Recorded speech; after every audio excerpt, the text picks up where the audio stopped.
बाप बड़ा ना भैया, सबसे बड़ा रुपया। माँ कहिए आपने हम दोनों को क्यों बुलाया है।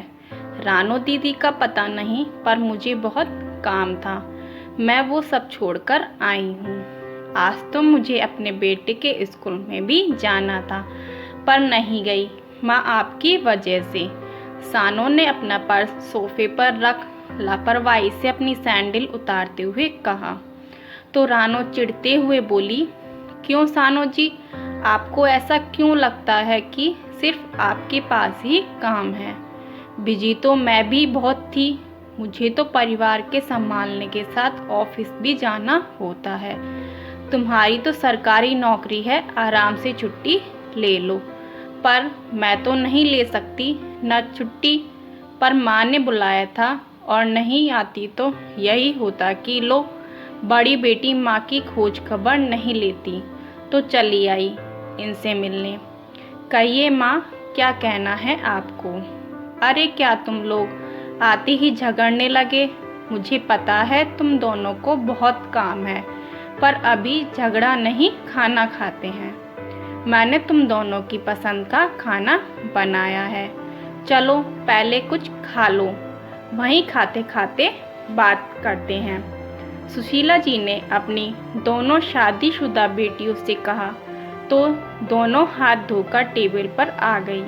साथ में सुशीला जी ने अपनी भी प्लेट लगा ली, पर उनकी दोनों बेटियों का खाने से ज़्यादा माँ की बात सुनने पर ध्यान था। तो एक बार फिर से दोनों ने पूछा, अब बताओ ना माँ, क्या बात है। क्या आपने प्रॉपर्टी के पेपर बनवा लिए। आप ये सब हमारे नाम कर रही हैं। एक साथ इतने सवाल सुनकर सुशीला जी थोड़ा चिढ़ते हुए बोली, तुम दोनों को प्रॉपर्टी के अलावा और कुछ नहीं सूझता क्या। जब देखो अपने नाम करवाने की पड़ी रहती है, और कुछ याद नहीं आता क्या। कभी बिना वजह अपनी माँ से मिलने आ जाया करो, या कभी यूं ही बिना वजह हमारे हालचाल पूछ लो। पर नहीं, बस दोनों को प्रॉपर्टी दे दो। हाँ तो क्या हुआ माँ, हमारा कोई भाई तो है नहीं जो ये सब लेगा। ले देकर हम ही दो बेटियां तो हैं, आप भी अब बूढ़ी हो गई हैं, तो हम लोग तो आपके सर से इस सब की देखभाल का बोझ उतारना चाहते हैं। सानो अपनी माँ की बात हल्के में लेते हुए बोली।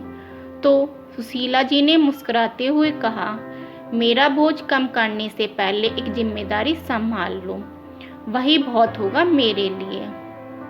जिम्मेदारी की बात सुनकर दोनों बहनें एक साथ बोली, कैसी जिम्मेदारी माँ।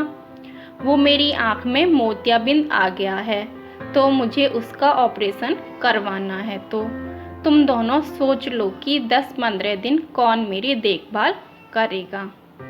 माँ, मुझे अपना प्रोजेक्ट पूरा करना है। मेरा बॉस मेरे सर पर तलवार लिए खड़ा रहता है। अगर मैंने उनसे 10-15 दिन की छुट्टी ली तो समझो मेरी नौकरी तो गई। सानो कर लेगी, उनकी तो सरकारी नौकरी है, वो छुट्टी लेंगी। रानो ने अपनी माँ की बात पूरी होने से पहले ही कहा। तो सानो भी वहाँ कहाँ चुप रहने वाली थी, वो भी जिम्मेदारी लेने से खुद को बचाने के लिए बोली, नहीं, मैं छुट्टी नहीं ले सकती। मैं अभी 2 महीने पहले घूमने गई थी, तो पहले ही बहुत छुट्टियां ले ली है। अब अगर छुट्टी ली तो मेरी नौकरी पर बन आएगी। अब दोनों बेटियों की बात सुनकर सुशीला जी की आंखों में आंसू आ गए, जिन्हें छुपाते हुए वो थोड़ा कड़क कर बोली, तुम्हारे पापा कहते थे कि एक बेटा और होना चाहिए बुढ़ापे में देखभाल करने के लिए, पर मैंने उनसे हमेशा यही कहा कि बेटियां बेटों से कम नहीं होती, वो भी हमारी देखभाल करेंगी। और उन्होंने मेरी बात मानकर तुम्हारी परवरिश में कोई कमी नहीं छोड़ी, तुम्हारी हर जिद हर तमन्ना पूरी की, तुम दोनों को अपने पैरों पर खड़ा किया, ताकि तुम लोग किसी के अधीन ना रहो, अपने फैसले खुद ले सको, हमारी देखभाल कर सको। पर शायद हमारी परवरिश में कोई कमी रह गई, जो तुम लोगों ने अपने पापा के जाने के बाद मुझे नहीं इस प्रॉपर्टी को अपना माना है।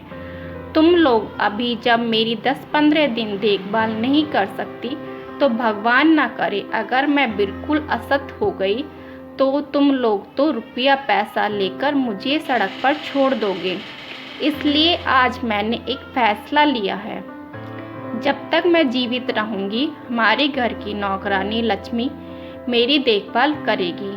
बदले में मैं अपनी वसीयत में ये घर और कुछ पैसे उसके नाम कर जाऊंगी और बाकी की सारी चल अचल संपत्ति किसी अनाथ आश्रम को दान कर दूंगी, पर तुम्हारी जैसी औलादों को एक फूटी कौड़ी भी नहीं दूंगी।